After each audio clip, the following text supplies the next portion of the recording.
بسم الله الرحمن الرحيم. الحمد لله الذي أنزل على عبده الكتاب ولم يجعل له عوجا قيما لينذر بأسا شديدا من لدنه ويبشر المؤمنين الذين يعملون الصالحات أن لهم أجرا حسنا ماكثين فيه أبدا وينذر الذين قالوا اتخذ الله ولدا ما لهم به من علم ولا لآبائهم كبرت كلمة تخرج من أفواههم إن يقولون إلا كذبا فلعلك باخع نفسك على آثارهم إن لم يؤمنوا بهذا الحديث أسفا إنا جعلنا ما على الأرض زينة لها لنبلوهم أيهم أحسن عملا وإنا لجاعلون ما عليها صعيدا جرزا أم حسبت أن أصحاب الكهف والرقيم كانوا من آياتنا عجبا إذ أوى الفتية إلى الكهف فقالوا ربنا آتنا من لدنك رحمة وهيئ لنا من أمرنا رشدا فضربنا على آذانهم في الكهف سنين عددا ثم بعثناهم لنعلم أي الحزبين أحصى لما لبثوا أمدا نحن نقص عليك نبأهم بالحق إنهم فتية آمنوا بربهم وزدناهم هدى وربطنا على قلوبهم إذ قاموا فقالوا ربنا رب السماوات والأرض لن ندعو من دونه إلها لقد قلنا إذا شططا هؤلاء قومنا اتخذوا من دونه آلهة لولا يأتون عليهم بسلطان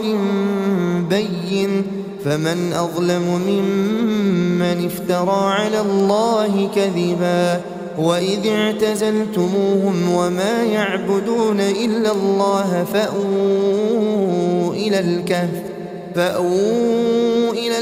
ينشر لكم ربكم من رحمته ويهيئ لكم من أمركم مرفقا وترى الشمس إذا طلعت تزاور عن كهفهم ذات اليمين وإذا غربت تقرضهم ذات الشمال وهم في فجوة منه ذلك من آيات الله من يهد الله فهو المهتد ومن يضلل فلن تجد له وليا مرشدا وتحسبهم أيقاظا وهم رقود ونقلبهم ذات اليمين وذات الشمال وكلبهم باسط ذراعيه بالوصيد لو اطلعت عليهم لوليت منهم فرارا ولملئت منهم رعبا وكذلك بعثناهم ليتساءلوا بينهم قال قائل منهم كم لبثتم قالوا لبثنا يوما أو بعض يوم قالوا ربكم أعلم بما لبثتم فابعثوا أحدكم بورقكم هذه إلى المدينة فلينظر أيها أزكى طعاما فليأتكم برزق منه وليتلطف ولا يشعرن بكم أحدا إنهم إن يظهروا عليكم يرجموكم أو يعيدوكم في ملتهم ولن تفلحوا إذا أبدا وكذلك أعثرنا عليهم ليعلموا أن وعد الله حق وأن الساعة لا ريب فيها إذ يتنازعون بينهم أمرهم فقالوا ابنوا عليهم بنيانا ربهم أعلم بهم قال الذين غلبوا على أمرهم لنتخذن عليهم مسجدا سيقولون ثلاثة رابعهم كلبهم ويقولون خمسة سادسهم كلبهم رجما بالغيب ويقولون سبعة وثامنهم كلبهم قل ربي أعلم بعدتهم ما يعلمهم إلا قليل فلا تمار فيهم إلا مراء ظاهرا ولا تستفت فيهم منهم أحدا ولا تقولن لشيء إني فاعل ذلك غدا إلا أن يشاء الله واذكر ربك إذا نسيت وقل عسى أن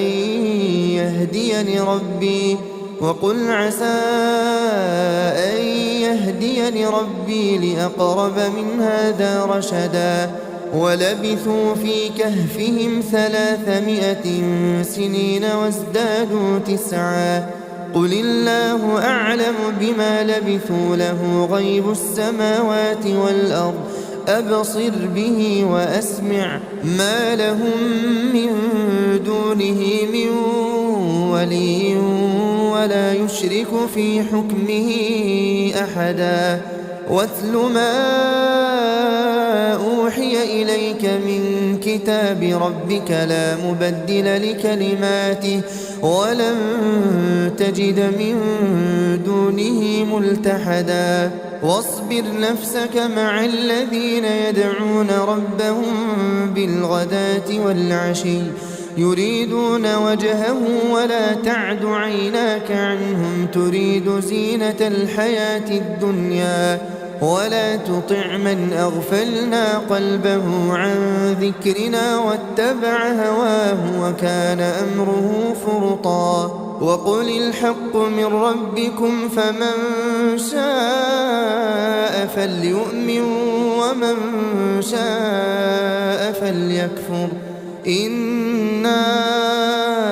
أعتدنا للظالمين نارا أحاط بهم سرادقها وإن يستغيثوا يغاثوا بماء كالمهل يشوي الوجوه بئس الشراب وساءت مرتفقا إن الذين آمنوا وعملوا الصالحات إنا لا نضيع أجر من أحسن عملا أولئك لهم جنات عدن تجري من تحتهم الأنهار يحلون فيها من أساور من ذهب ويلبسون ثيابا خضرا من سندس واستبرق متكئين فيها على الأرائك نعم الثواب وحسنت مرتفقا واضرب لهم مثل الرجلين جعلنا لأحدهما جنتين من أعناب وحففناهما بنخل وجعلنا بينهما زرعا كلتا الجنتين آتت أكلها ولم تظلم منه شيئا وفجرنا خلالهما نهرا وكان له ثمر فقال لصاحبه وهو يحاوره أنا أكثر منك مالا وأعز نفرا ودخل جنته وهو ظالم لنفسه قال ما أظن أن تبيد هذه أبدا وما أظن الساعة قائمة ولئن رددت إلى ربي لأجدن خيرا منها منقلبا. قال له صاحبه وهو يحاوره أكفرت بالذي خلقك من تراب ثم من نطفة ثم سواك رجلا لكن هو الله ربي ولا أشرك بربي أحدا. ولولا إذ دخلت جنتك قلت ما شاء الله لا قوة إلا بالله إن ترني أنا أقل منك مالا وولدا فعسى ربي أن يؤتيني خيرا من جنتك ويرسل عليها حسبانا من السماء فتصبح صعيدا زلقا أو يصبح ماؤها غورا فلن تستطيع له طلبا. وأحيط بثمره فأصبح يقلب كفيه على ما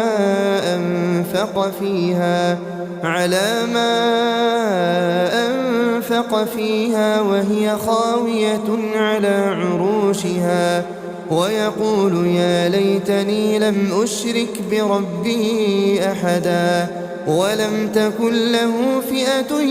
ينصرونه من دون الله وما كان منتصرا. هنالك الولاية لله الحق هو خير ثوابا وخير عقبا. واضرب لهم مثل الحياة الدنيا كماء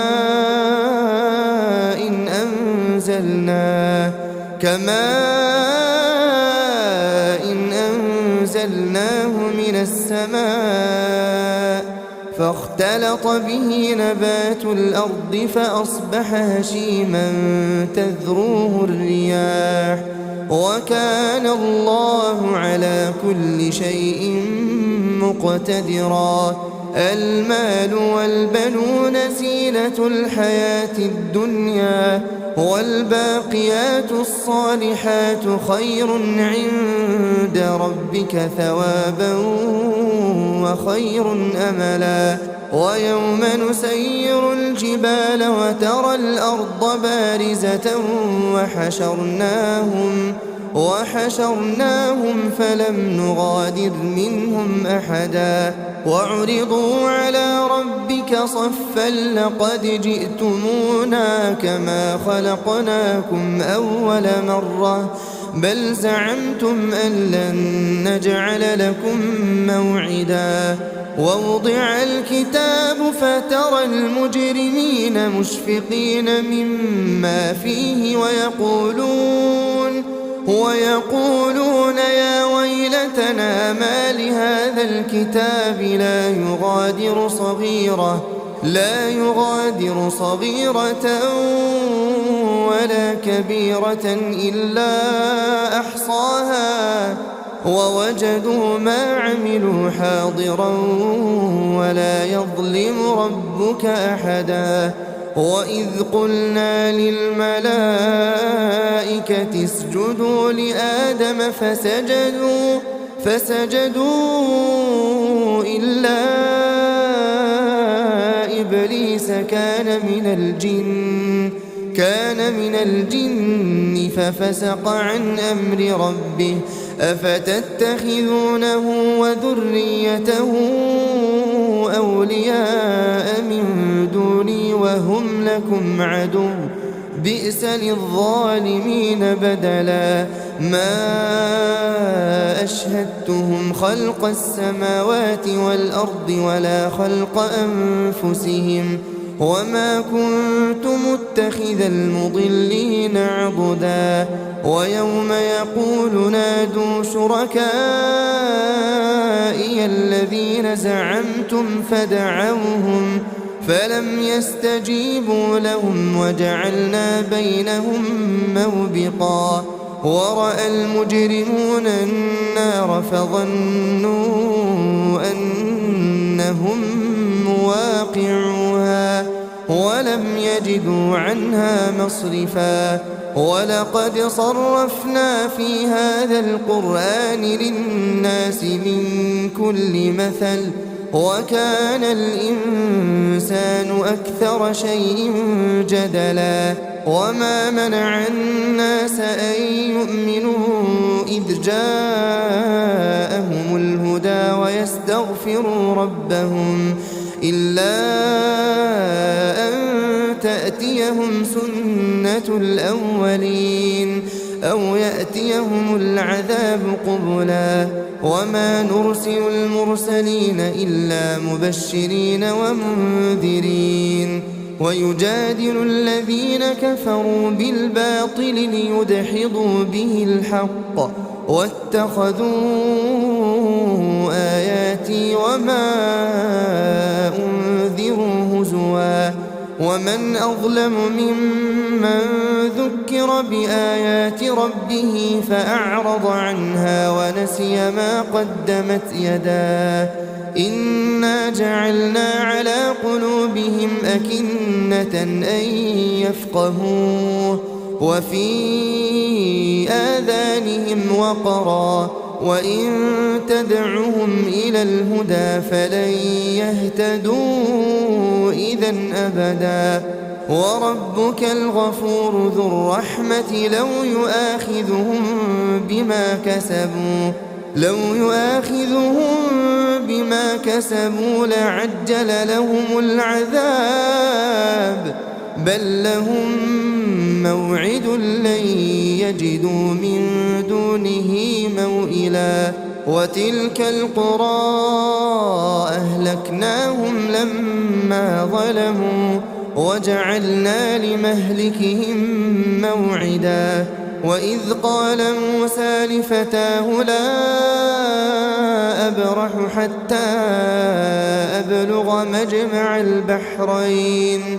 حتى أبلغ مجمع البحرين أو أمضي حقبا فلما بلغا مجمع بينهما نسيا حوتهما فاتخذ سبيله في البحر سربا فلما جاوزا قال لفتاه آتنا غداءنا لقد لقينا من سفرنا هذا نصبا قال أرأيت إذ أوينا إلى الصخرة فإني نسيت الحوت وما أنسانيه إلا الشيطان أن أذكره واتخذ سبيله في البحر عجبا قال ذلك ما كنا نبغي فارتدا على آثارهما قصصا فوجدا عبدا من عبادنا آتيناه رحمة من عندنا وعلمناه من لدنا علما قال له موسى هل أتبعك على أن تعلمني مما علمت رشدا قال إنك لن تستطيع معي صبرا وكيف تصبر على ما لم تحط به خبرا قال ستجدني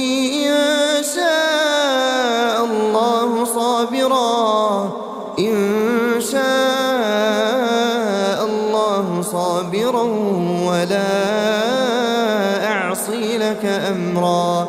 قال فإن اتبعتني فلا تسألني عن شيء حتى أحدث لك منه ذكرا فانطلقا حتى إذا ركبا في السفينة خرقها قال أخرقتها لتغرق أهلها لقد جئت شيئا إمرا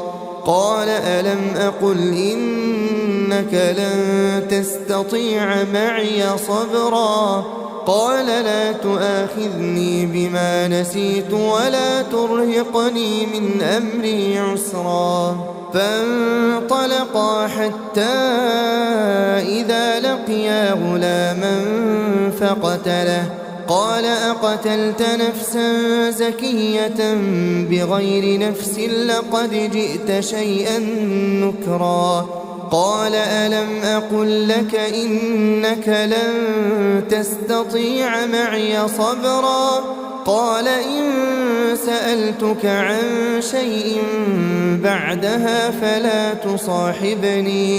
فلا تصاحبني قد بلغت من لدني عذرا فانطلقا حتى إذا أتيا أهل قرية استطعما أهلها فأبوا أن يضيفوهما فوجدا فيها جدارا يريد أن ينقض فأقامه قال لو شئت لاتخذت عليه أجرا قال هذا فراق بيني وبينك سأنبئك بتأويل ما لم تستطع عليه صبرا أما السفينة فكانت لمساكين يعملون في البحر فأردت أن أعيبها وكان وراءهم ملك يأخذ كل سفينة غصبا وأما الغلام فكان أبواه مؤمنين فخشينا أن يرهقهما طغيانا وكفرا فأردنا أن يبدلهما ربهما خيرا منه زكاة وأقرب رحما وأما الجدار فكان لغلامين يتيمين في المدينة وكان تحته كنز لهما وكان أبوهما صالحا فأراد ربك أن يبلغا أشدهما ويستخرجا كنزهما رحمة من ربك وما فعلته عن أمري ذلك تأويل ما لم تسطع عليه صبرا ويسألونك عن ذي القرنين قل سأتلو عليكم منه ذكرا إنا مكنا له في الأرض وآتيناه من كل شيء سببا فأتبع سببا حتى إذا بلغ مغرب الشمس وجدها تغرب في عين حمئة ووجد عندها قوما قلنا يا ذا القرنين إما أن تعذب وإما أن تتخذ فيهم حسنا قال أما من ظلم فسوف نعذبه ثم يرد إلى ربه فيعذبه عذابا نكرا وأما من آمن وعمل صالحا فله جزاء الحسنى وسنقول له من أمرنا يسرا ثم أتبع سببا حتى إذا بلغ مطلع الشمس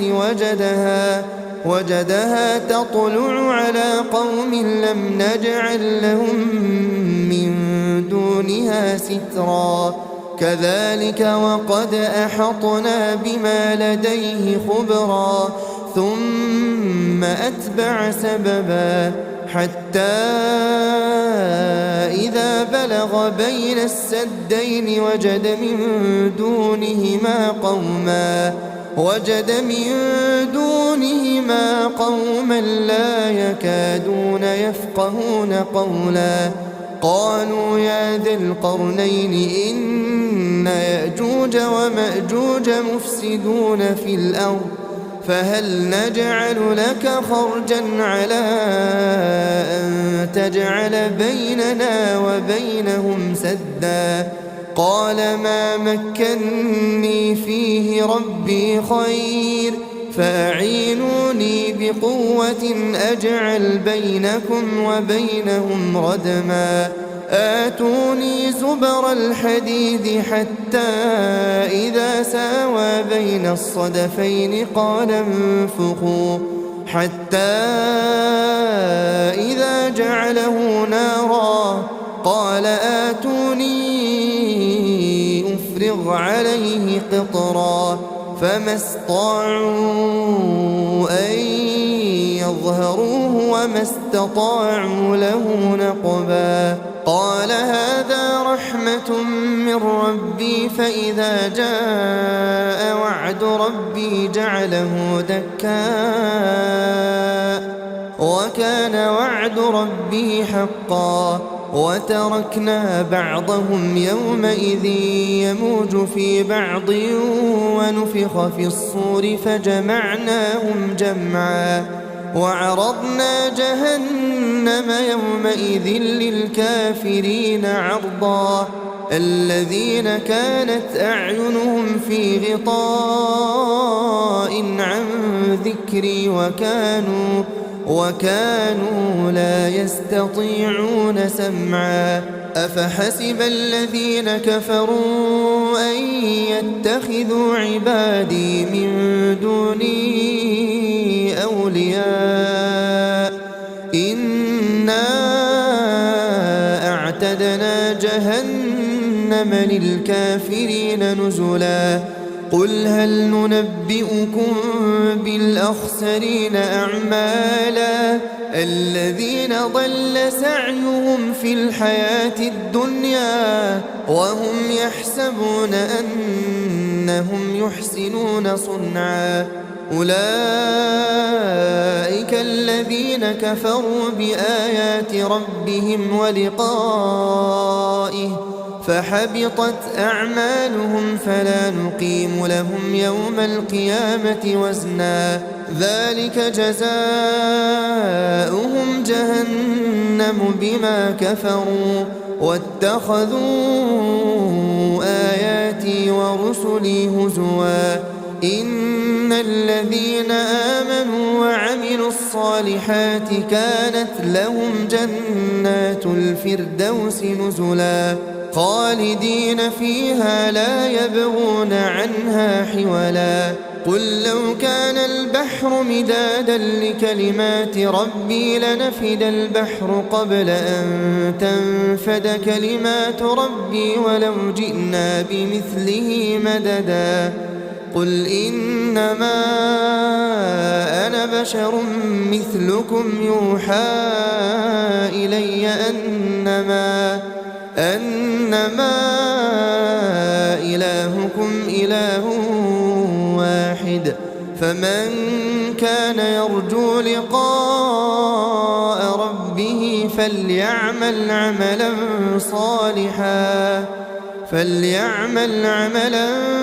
صالحا ولا يشرك بعبادة ربه أحدا.